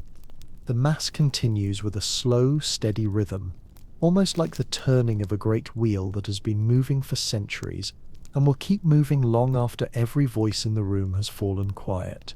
The prior steps forward, his robe brushing softly against the stone, and his voice rises into the warm air with a measured cadence, reciting prayers that feel ancient enough to have grown from the very walls themselves. Each word flows gently into the next, like water being poured slowly from one vessel into another. You watch the light shift across the monks' faces as the candles flicker in the faint drafts drifting through the chapel. Their expressions are calm, peaceful in that particular way that only comes after long hours of darkness and prayer, eyes slightly heavy, shoulders relaxed, breaths deep and even. The warmth from the candles mingles with the faint caress of morning air slipping beneath the heavy wooden door, creating a balance that feels somehow perfect, cold enough to remind you of the season, warm enough to make your muscles loosen just a little more. A novice beside you lifts a small hymnal, an unadorned wooden cover bound with leather straps, and opens it carefully. The pages are thick, uneven, and yellowed at the edges. When he begins to sing the next verse, his voice is soft and hesitant at first, but soon blends into the gentle harmony surrounding him. His breath trembles slightly with each phrase, betraying his youth and fatigue, yet there is a purity to his tone that tugs at your chest. The chant deepens. The monks' voices rise in overlapping strands, weaving together like threads of gold and smoke. Their Latin syllables echo faintly under the vaulted stone ceiling, softened by the haze of incense still drifting lazily in the upper reaches of the room. A warm glow shimmers along the carved arches, making them appear as though they disappear into a cloud of pale gold. As you sit listening, your mind drifts to a quiet historical detail. Some medieval writers described Christmas chants as sound that warms the heart like fire in winter, and as the harmonies wrap around you now, you feel that warmth blooming gently in your chest, not like a flame but like a soft ember glowing under layers of wool and candlelight. The prior moves once more to the altar, and the rustling of his robe becomes the only sound as the hymn fades. A soft clink of metal follows, chalice, paten, the faint ring of a candle holder being adjusted, and the monks bow their heads in perfect unison. You follow their motion, lowering your gaze until the edge of the wooden stall fills your vision, its smooth surface catching faint reflections from the candle flames. A moment of stillness stretches, deep and luminous. You breathe slowly, letting your heartbeat settle into the silence. The candles seem to sway in rhythm with your breath. Then the next reading begins, the voice of the lector steady and low, flowing through the chapel like a gentle tide. His Latin is crisp despite his age, and the words curl softly into the air, rising slightly, falling slightly, like a long chant disguised as spoken prayer. You don't need to interpret every phrase to understand its essence. The tone alone conveys hope, renewal, quiet joy, everything Christmas in the Middle Ages meant to those who lived it. You lift your eyes toward the altar again, the greenery arranged there, holly, ivy, sprigs of evergreen, catches the warm glow of the candles, their shadows stretching outward like delicate fingers reaching into the dimness. The wax from the candles drips slowly, forming small pearly beads along the brass holders. You watch them gather weight, pause, then fall silently to the base with a tiny, almost invisible puff. A monk at the far end of the choir stalls shifts slightly, rubbing his thumb over a small wooden cross hung from his belt. His face is serene, illuminated by the soft sheen of the stained glass window above the altar. Through the coloured panes, the first true rays of morning light finally begin to break. They seep into the chapel like honey poured through cloth, filtered, muted, but undeniably warm. That golden light spreads slowly across the room, brushing the tops of the benches, then the folds of the monks' robes, and finally your own hands resting in your lap. The touch is gentle but unmistakably alive, like the morning offering its first blessing of the day. You feel your fingers warm slightly beneath its glow. The lector closes the book with a soft thump, and the monks rise to their feet, their movements slow and graceful, their robes rippling like calm streams of wool. You rise with them, your legs adjusting to the shift in posture as your body settles into the next stillness. The next hymn begins, brighter, more triumphant than the earlier chants, filling the chapel with a feeling that is not loud or dramatic, but rather quietly joyful, like a sunrise that knows exactly how to warm the world without rushing it. The melody lifts your breathing, loosens the last bits of tension in your shoulders, and fills your ears with a peaceful resonance that feels almost like a lullaby for the soul. This is the heart of Christmas morning in the Middle Ages. Not feasting, not gifts, not noise, but layers upon layers of light and sound, woven together by cold air, warm breath, flickering flame, and the hum of human voices shaping prayer. And as the hymn rises around you, glowing, steady, ancient, you feel the fullness of the moment settle into your bones, carrying you deeper into the slow, luminous unfolding of the day. The hymn swells gently, not in the soaring way of later centuries' cathedral music, but in the soft, patient rise of voices that have spent the entire night in prayer. Each note feels grounded, steady, shaped by the quiet fatigue and deep devotion of men who know these melodies not as performances, but as something lived. The sound moves through the chapel like warm smoke curling around the pillars, drifting beneath the arches, settling into every carved corner. As the hymn tapers into its final trembling line, The monks lower their heads in a slow, unified bow. A hush follows, full, warm, and luminous, like the moment after a snowfall when the world holds its breath. You stand motionless, your hands resting lightly on the wooden stall before you, your breath mingling with the faint sweetness of incense that still lingers in the air. Then, with gentle purpose, the monks rise again and begin to shift into a small procession toward the altar for the Eucharist. The movement is calm, practiced across decades, centuries even. Their robes brush softly across the stone floor, trailing small drafts of air that make the candles quiver ever so slightly. You follow them, stepping into the slow-moving line. The stone beneath your feet feels cool and solid, grounding you in this moment that has been repeated on countless Christmas mornings long before you even existed.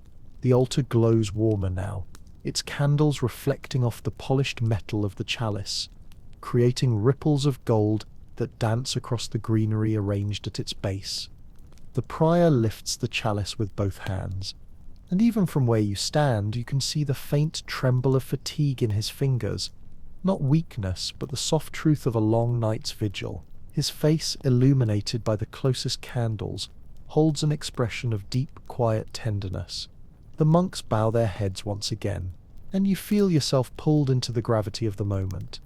A thought drifts into your mind: how medieval writers often describe the Christmas Mass as the moment when time felt thin, when the earthly and the divine brushed close enough to mingle.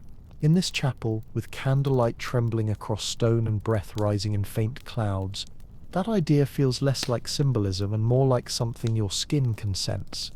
The readings continue, each one shorter than the last, each one delivered with a measured calm that allows the words to settle softly into the air. You listen not so much to understand, but to feel, letting the sound become a kind of shared heartbeat among everyone gathered. Then comes the communion itself. In a slow, flowing line, the monks approach the altar, each moving with reverent steps. Their breath curls upward as they bow, receive the bread, and step aside once more. You watch their faces as they return to their places, some serene, some tired, some glowing faintly in the morning light, now reaching through the stained glass window above the altar. When your turn comes, you step forward with careful steps. The cold of the stone floor presses through your sandals, but a soft warmth seems to rise from within the chapel itself, wrapping gently around your shoulders like a woolen mantle. You bow your head, and for a single heartbeat the world becomes profoundly still. No footsteps, no draughts, no rustling robes, only the faint crackle of a candle wick and the quiet pulse of your own breathing. You receive the bread, its surface cool and light, and return to your place among the rows. The warmth of the moment settles slowly in your chest. Not dramatic, not overwhelming, but steady, an ember placed gently into your ribs. The monks return to their seats, and the final prayers of the Mass begin. The prior's voice is softer now, the edges of fatigue deepening in his tone, but the gentleness in his words makes every syllable feel like a warm hand placed lightly on your shoulder. When he blesses the congregation, the gesture feels both familiar and newly radiant in the growing morning light. A final hymn rises, briefer, brighter than the others, and the candles sway as if nodding along. Outside the chapel walls, the light of day has fully arrived. Through the stained glass, the sky shines in muted winter golds and pale blues, illuminating the nativity scene depicted above the altar. In the coloured glow, the carved figures along the walls seem to breathe, their painted faces flickering gently between shadow and warmth. When the hymn ends, the chapel exhales. The monks bow once more, slow and deep, then straighten and begin to file out of the choir stalls. The Mass is done, but Christmas morning is still unfolding, its quiet rituals far from complete. You follow them toward the door. The candles gutter slightly in the draught as it opens, spilling a flood of cold, bright air into the warm chapel.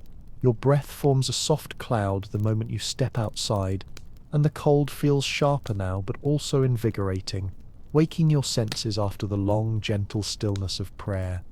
The courtyard gleams under the winter sun, each patch of frost shimmering like a field of tiny stars. The monks move across it in an unhurried line, their cloaks billowing softly behind them, and the sound of their boots crunching on the stones carries a peaceful rhythm. Christmas Day has only begun. Ahead lies the festive meal, the reading of stories, the rare laughter that marks this day as different from all others, a soft, sacred joy wrapped in wool and frost. And so you step forward with the monks, letting the winter light touch your face as the ancient rhythm of Christmas continues to guide you gently through the morning. You walk slowly across the courtyard with the monks, the cold sunlight brushing your face like a thin sheet of winter silk, bright but not warm, delicate enough that it seems to settle on your skin without melting the frost clinging stubbornly to the stones. The sky above is a pale, diluted blue, the kind that only appears in the coldest months when the air is so clear it seems almost brittle. Each breath you take sends a thin plume of vapor rising before you, vanishing as quickly as it forms, like a tiny ghost dissolving into the morning. The monks move in a line that looks almost like a procession, though less formal than the ones inside the chapel, more like a gentle tide of wool and quiet steps flowing toward the next doorway. The smell of cold air mixed with lingering incense follows you like a faint echo, and beneath it you detect the subtle, mouth-watering scent of baking bread drifting from the kitchen, weaving itself through the icy morning like a warm thread. Ahead, the refectory stands with its heavy wooden doors slightly open, letting out a thin ribbon of warm air. Not a feast, not yet, but the preparations for the Christmas meal have begun, and the monastery breathes differently because of it. In the Middle Ages, feast days rarely meant abundance in the modern sense, but compared to the strict fasts of Advent, the Christmas meal would feel rich and generous, a warm break in the long winter, a nourishment for both the body and the soul. The monk in front of you pauses briefly at the doorway, rubbing his hands together for a moment before stepping inside. You do the same, feeling the cold sting gently across your knuckles before the warmth reaches you. When you enter, the refectory is washed in a soft amber glow from lanterns hung along the beams. The benches and long tables are neatly arranged, their surfaces already covered with simple wooden plates and small cloths. On a side table rests a large loaf of bread, its crust crackled and golden, steaming faintly. Beside it are small clay bowls containing preserved fruits, plums perhaps, or berries from late autumn, softened by warm water and spiced with a hint of cinnamon or clove. Though simple, these touches would have felt luxurious to monks, accustomed to months of boiled grains and root vegetables. A pot simmers quietly near the hearth, its surface trembling with tiny bubbles that release a soft, earthy scent into the warm air. The cook, an older monk with sleeves rolled high, stirs it with a slow, steady rhythm, his face flushed by the heat. He glances at the monks filing in and offers a faint nod, a gesture that in the language of monastic silence might as well be a warm embrace. You take your place at one of the long tables. The bench is cool at first, then warms under your weight and you fold your cloak beside you, letting the heat of the refectory seep into your sleeves. A bowl of warm drink is placed before you, a thin ale or spiced herbal brew common for feast mornings. The steam curls into the air, fragrant with honey and something faintly citrus-like. When you lift it to your lips, the warmth floods your mouth and chest, loosening the cold tightness that had settled deep in your ribs after the long vigil. The monks sit in their rows, some with softened eyes, some blinking slowly as the warmth envelops them. A few novices struggle to keep from nodding forward in drowsiness, their long vigil weakening their resolve. Yet there is no reproach here, only gentle amusement reflected in the subtle upward crease at the corner of an older monk's mouth. A quiet historical memory surfaces. In many monasteries, the Christmas meal was the one moment when the rules softened slightly. Small smiles were tolerated, faint chuckles were not scolded, the silence was observed but allowed to breathe. Charity was expressed in the passing of bread, in the extra ladle of warm broth, in the shared warmth of bodies gathered close together. You break off a piece of the bread. Its interior is soft, steaming gently, carrying the scent of roasted grain and faint traces of dried fruit. You chew slowly, savoring the texture. Even the simplest food tastes like a luxury. After a night spent in cold corridors and dim chapels, the preserved fruit melts slightly on your tongue, sweet but not sugary, a taste that feels like a memory of late autumn orchards, of warmth long past and now returned in small, tender form. As the monks eat, the prior takes his place near the head of the table. He holds a small parchment which he unrolls with steady fingers. A murmur of movement sweeps through the refectory as the monks straighten slightly in their seats, preparing for the reading. On Christmas, the text was often chosen with special care, a short miracle story, a recounting of a saint's joyful vision, or sometimes a humorous tale meant to lighten the weary hearts of the community. The prior begins to read. His voice is low and warm, carrying clearly in the gentle quiet. The story he tells is simple, a tale of a wandering shepherd who found shelter in a monastery on Christmas Eve, and yet the way he reads it fills the room with a sense of tender nostalgia. The monks listen quietly, their faces lit by lantern glow, their hands wrapped around warm bowls. At one moment, a soft ripple of amusement passes through the rows, a small detail in the story, something light-hearted. And though no one speaks, you feel the gentle shift in the air, the subtle release of tension, the faint hum of shared warmth. And then, as the reading ends and the bowls are gathered, the monks prepare once more to rise, not all at once, slowly, respectfully, in the calm rhythm that shapes every part of their day. You stand with them, feeling the warmth of the refectory fade gradually from your cloak as the door swings open, and the cold morning greets you again. But the chill does not surprise you now.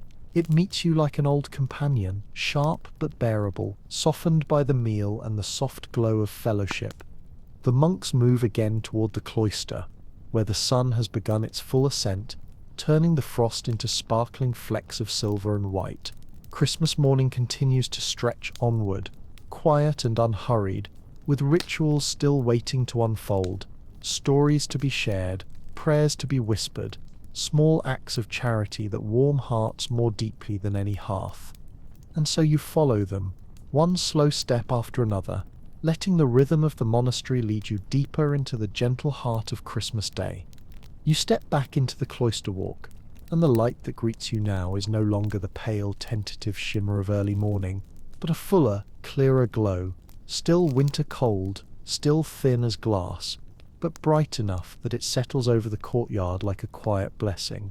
The frost on the herbs has begun to sparkle in richer tones of silver and white, and the well at the centre reflects a faint patch of sky like a small trembling mirror set into the earth. The monks move in a loose line, no longer the tight formal procession of the night or dawn hours, but something softer, men walking toward the next small joy of the day. Christmas in the Middle Ages was not a single thunderclap of celebration, but a long, slow unfolding, a series of subtle transitions that gently layered warmth upon warmth. As you cross the cloister, a light wind threads itself beneath your cloak, cool enough to prickle your skin, but not harsh enough to steal the warmth you carry from the refectory. Your boots crunch lightly on scattered frost, releasing faint sounds that blend with the gentle murmur of robes brushing against stone.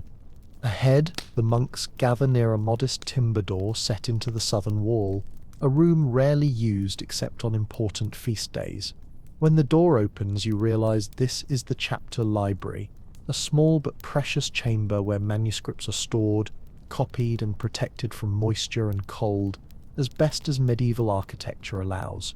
The library is dimmer than the refectory, lit by only 2 lanterns hung low on iron hooks. Their flames flicker whenever the door shifts, casting soft swaths of light across the shelves.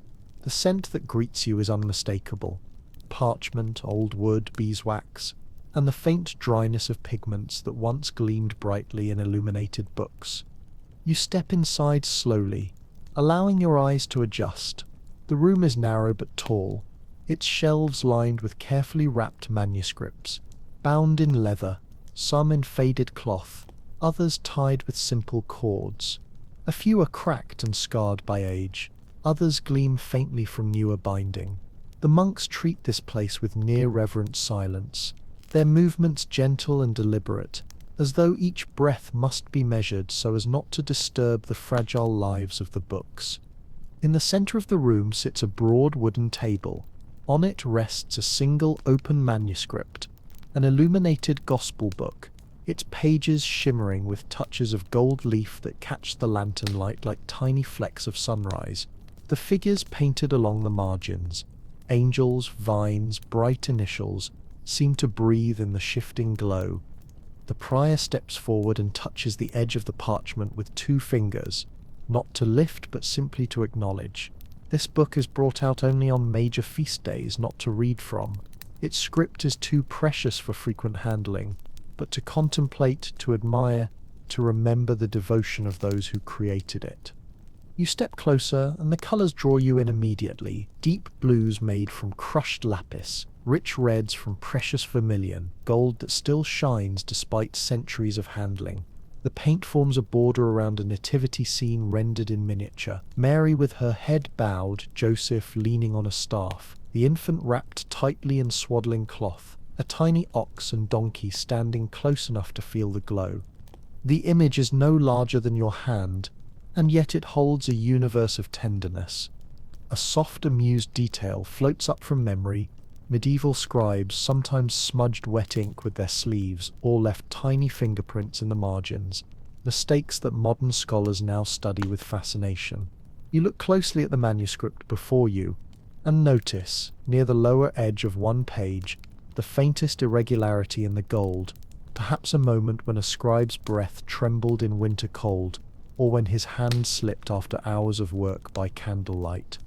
A monk to your right leans forward, studying a painted angel whose wing feathers shimmer in alternating streaks of gold and blue. His eyes soften, and the lantern light reflects in them like a warm ember. The room's silence feels alive, filled not with emptiness but with reverence. The prior begins to speak again, his voice soft enough that it barely rises above the sound of lantern flames. He reads not scripture this time, but a small historical note preserved in the monastery's records, an account of how this very manuscript was created long ago during a particularly harsh winter. The scribes worked in numb cold, warming their fingers breath by breath, yet they managed to create something so beautiful that centuries later it still glows with life. As he speaks, the monks listen with peaceful expressions, some with their hands clasped, others with arms folded loosely, all of them wrapped in the quiet warmth of shared memory and devotion. You let the words settle into you like falling snow, gentle and cool and grounding. When the reading ends, the manuscript is carefully covered with a protective cloth, and the lantern light softens around it, as though the gold beneath the fabric still casts a faint glow. The monks bow their heads, then begin to turn toward the door. You follow them back into the corridor, and the cold greets you again, but it feels gentler than before, touched by the glow of gold leaf and ancient devotion. Outside, the courtyard sparkles as more sunlight reaches the stones, and the sky brightens into a pale winter blue. There is still more to come, the great meal, the small acts of charity, the moments of laughter allowed only on this day, and the quiet, heartfelt prayers that accompany Christmas from dawn until dusk. And without rushing, without breaking the gentle pace of the monastery, you step forward once more, letting Christmas Day continue to unfold around you like a long, calm breath drawn from centuries past.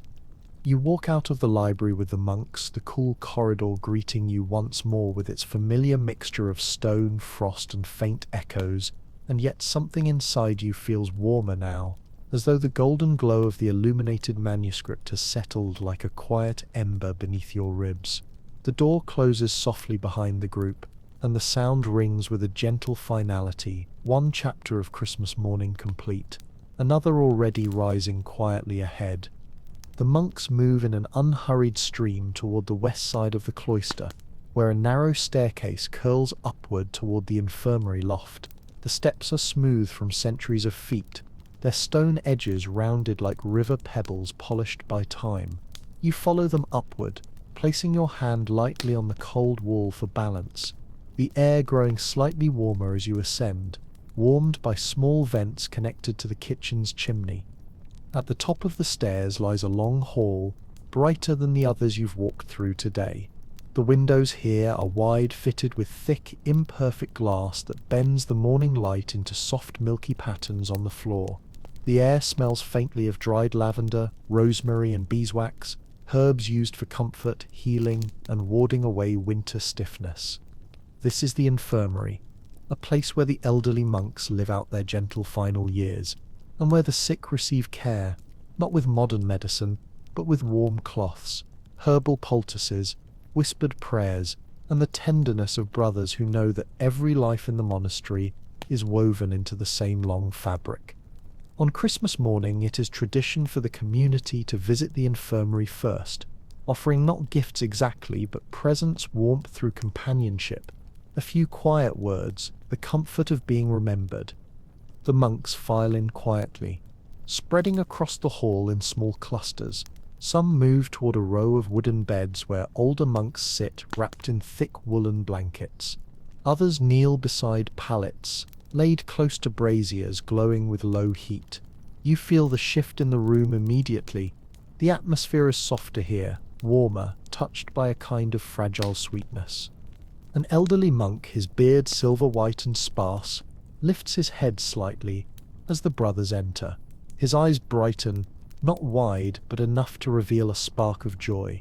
A younger monk kneels beside him, taking his hand gently and speaking in a quiet, reverent tone. You can't make out the words, but you see the small smile that forms at the corner of the old man's mouth, trembling but genuine. Another monk, thin as a reed but with eyes full of kindness, moves toward a pallet where a sick brother rests propped against cushions. He adjusts the blanket on the man's shoulders, brushes a stray wisp of hair from his forehead, and places a hand on his wrist to check his warmth. The gentle care speaks louder than any words. You move deeper into the hall, letting the warmth of the sunlit windows touch your face. A pot of herbal infusion sits on a small table, a mixture of mint, chamomile, and dried rose hips. One monk carefully pours it into wooden cups, distributing them with steady hands. When you lift one, the cup radiates a soft, steady heat that immediately warms your palms. You sip, and the herbal blend spreads through your chest in a way that feels both soothing and grounding. A small, almost humorous detail catches your eye. In the corner of the room sits a woven basket filled with small woolen caps, all knitted, or perhaps clumsily stitched, by novices during the long winter nights. They are meant for the older monks to wear during cold spells, and though the stitching varies wildly from skilled to wildly uneven, the intention radiates from every thread. One particularly crooked cap lies at the edge of the basket, its shape wobbling slightly like a lopsided pudding. An elderly monk wears it proudly, blissfully unaware of the novice who tried so hard to make it straight.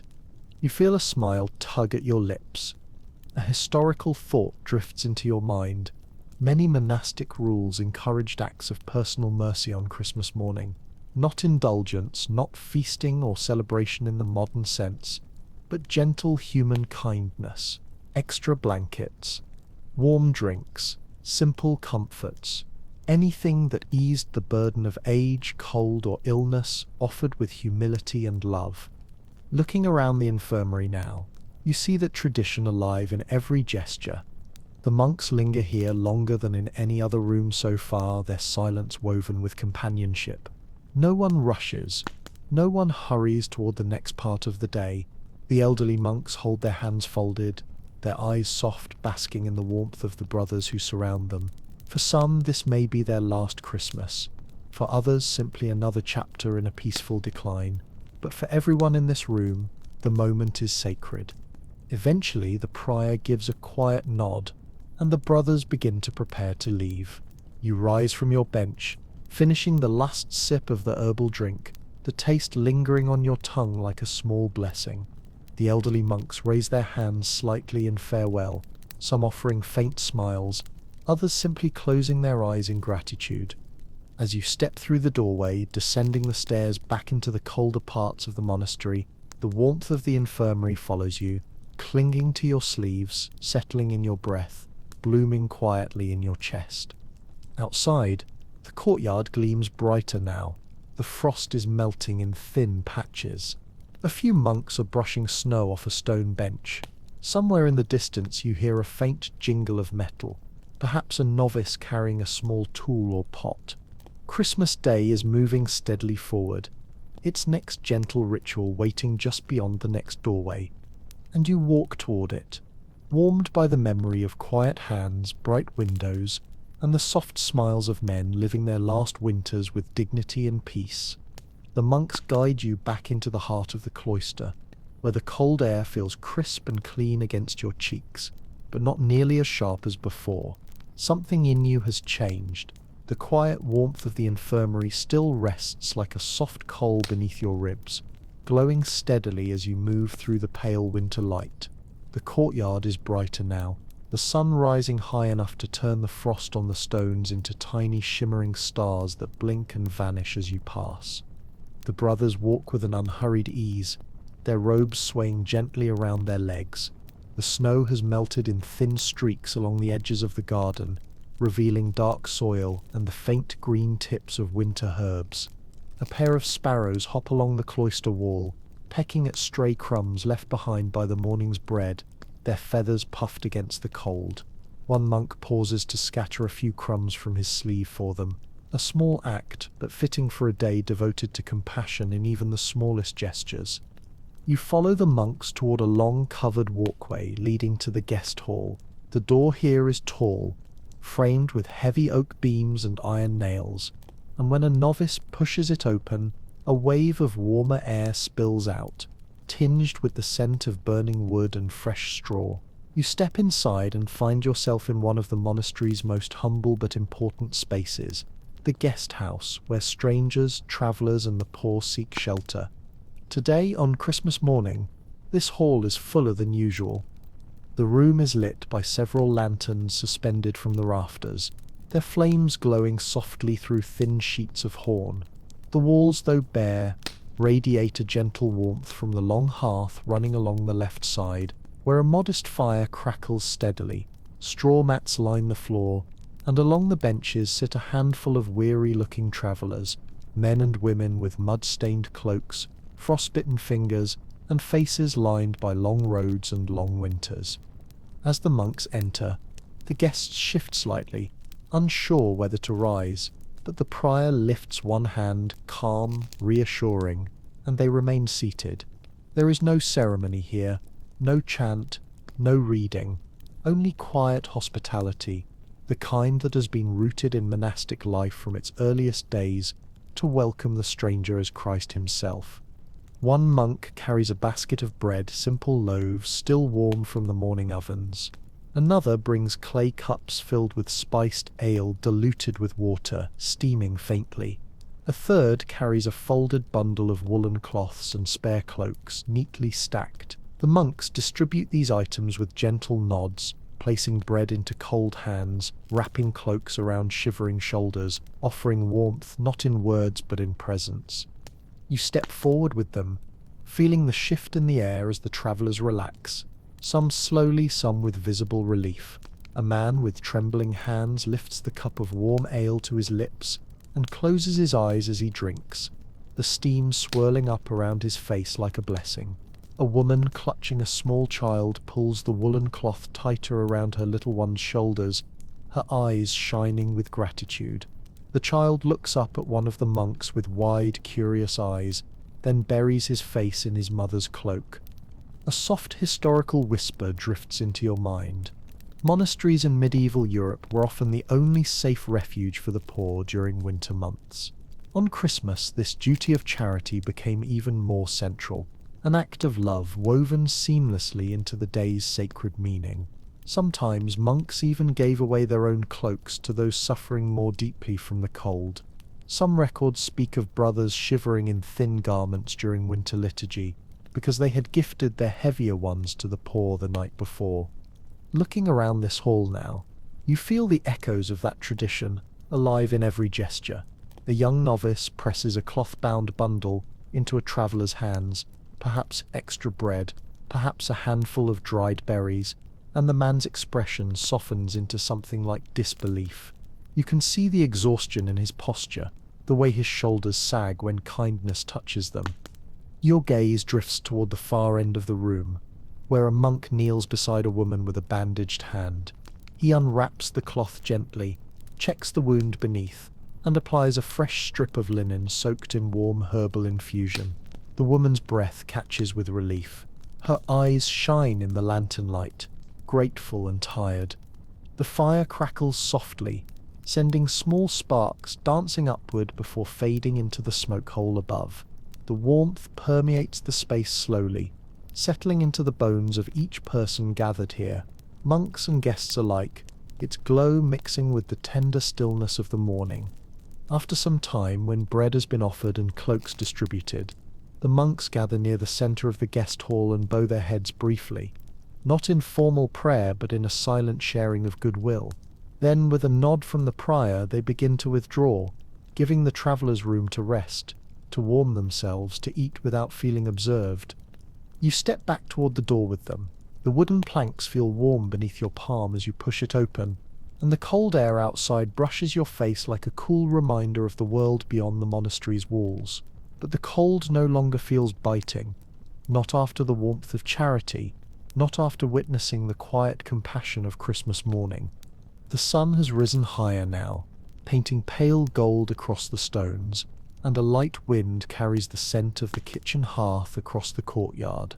Somewhere nearby, the bell tower stands silent for the moment, waiting for the next hour's gentle chime. The monks guide you toward another hallway, toward the part of Christmas Day where the entire community comes together once more. Not in solemnity this time, but in a rare moment of shared lightness, warmth, and celebration. And you follow, the echo of kindness warming you more deeply than any fire could, ready for the next quiet unfolding of this medieval Christmas. The monks lead you toward the large hall at the eastern edge of the cloister, a space used only on the most important feast days. As you approach, you notice at once that the air is different, warmer, livelier, almost humming with a gentle anticipation. The door creaks open, and a soft glow spills out, inviting and golden, carrying with it the scents of fresh bread, simmering broth, roasted roots, and a faint, sweet hint of honey. This is the Christmas feast. Not a lavish banquet, no gleaming platters, no overflowing spreads, but within the simple bounds of monastic life, it is a moment of abundance, of shared joy after weeks of fasting and restraint. The tables, long and polished smooth by generations of hands and elbows, are set with wooden bowls, fresh loaves, and small dishes of preserved fruit. Evergreen branches are tucked discreetly along the beams overhead, their subtle fragrance blending with the warm aromas drifting from the kitchen hearth. You take your place among the monks as they settle onto the benches. A soft buzz of movement rustles through the hall, robes shifting, bowls being placed, heads bowing in quiet gratitude. When the prior lifts his hands for a short blessing, the room falls into a serene stillness, every breath rising gently into the golden light. Then the meal begins. Warm broth is ladled into bowls, earthy, comforting, steam curling upward in slow, delicate spirals. The bread is soft and fragrant, crust crackling lightly beneath your fingers. A rare treat appears next.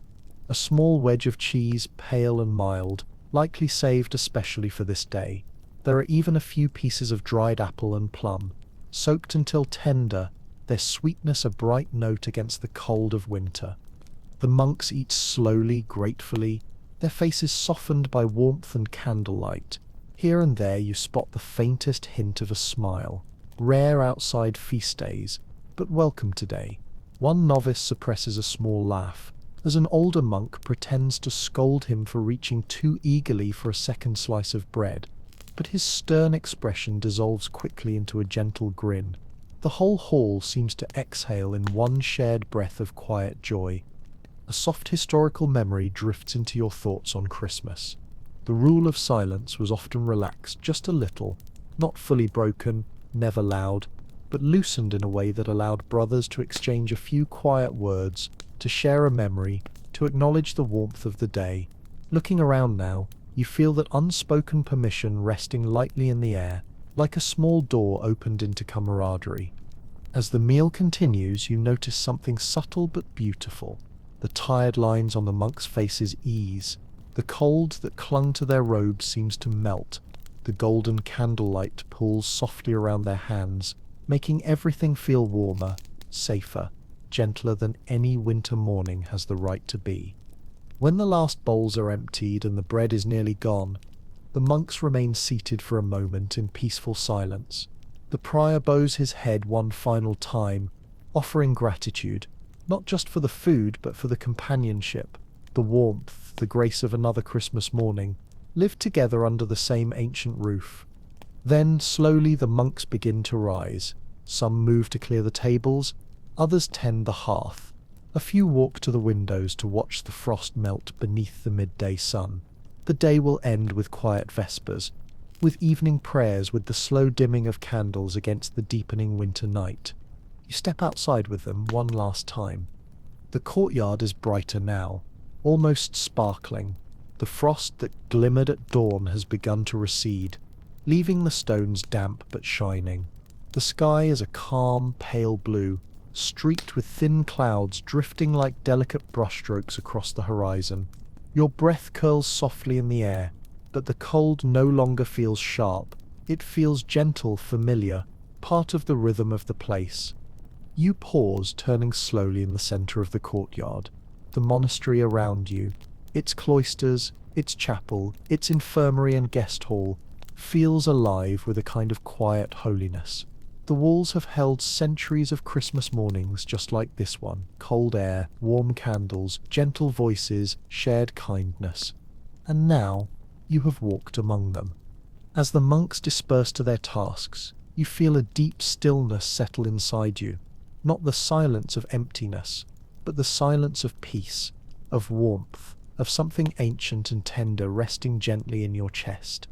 You draw in one slow breath, letting the cold air fill your lungs, then exhale into the winter light. Christmas in the Middle Ages was not loud. It was not glittering. It was not grand. It was this: the hush of dawn, the warmth of candle glow, the quiet kindness of shared bread, the soft echo of ancient hymns drifting through cold stone halls, the steady rhythm of devotion lived in small human gestures. You take one last look at the monastery, its pale walls glowing softly beneath the winter sun, and you feel the gentle truth of the day settle fully into your heart. Christmas morning has passed. Christmas Day unfolds in calm, and the peace of this place, the deep ancient peace, will follow you far beyond its walls. You step forward, warmed from within, carrying the quiet glow of medieval Christmas with you into the waiting world.